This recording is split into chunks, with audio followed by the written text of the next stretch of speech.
జనసేన అభిమాని మెంబర్ని కాదు, మరి మీకు తెలిసే ఉందిగా, మీకు తెలుసు కదా. తమ్ముడికి ఈ నెపోటిజం అంటే బంధు ప్రీతి అది రానివ్వకూడదని చెప్పి నేను మిత్రులు అనుకునే దూరం అయిపోయాం పార్టీకి. దూరం అంటే పార్టీకి దూరం, కళ్యాణ్ బాబు దూరం కాదు, అలాగే మీకు దూరం కాదు.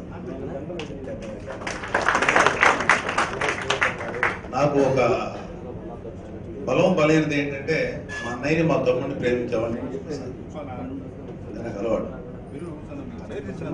అలాగే జనసేన అభిమానించే వాళ్ళంటే నాకు అభిమానం, జనసేన అంటే అభిమానం ఉంది, జనసేన అభిమానించే వాళ్ళంటే ఇంకా అభిమానం. సో మొన్న జరిగిన గుంటూరు ఇన్సిడెంట్ గురించి చెప్పాలనిపించింది. నేను యాక్చువల్లీ వచ్చేవాడిని, ఆ రోజే వచ్చేవాడిని.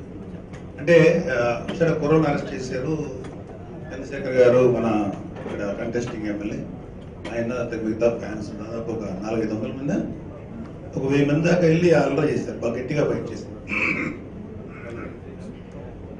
సో వదిలేశారు. తర్వాత ఆ రోజు ధర్నా చేసినందుకు ఎవరో ఒక తెలుగుదేశం ఎమ్మెల్యే గారు రోడ్లు అడ్డం వచ్చిందా, ఆల్బర్ట్ అజయ్ గారు అనబడేటువంటి ఒక ఆయనకి అడ్డం వస్తే ఆయన కేసు పెట్టారు. సరే, బట్ అధికారం వాళ్ళ చేతిలో ఉంది కాబట్టి వాళ్ళు ఏదైనా చేయగలుగుతారు. గమనించాల్సిన అధికారం ఎప్పుడు కూడా చేయగలరు, అధికారం మారుతుంది. అధికారం లక్షణమే అంత. సరే, అది పక్కన పెట్టండి. బాగా షాకింగ్ ఏంటంటే వదిలేశారు కదా అనుకుంటే, ఆ రోజు ధర్నాలో పాల్గొన్న కుర్రోళ్ళలో 5 మందిని, వీళ్ళే పేరు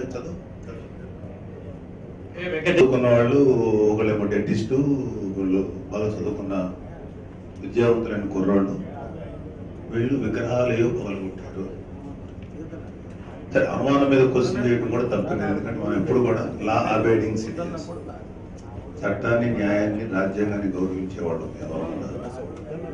చట్టానికి న్యాయానికి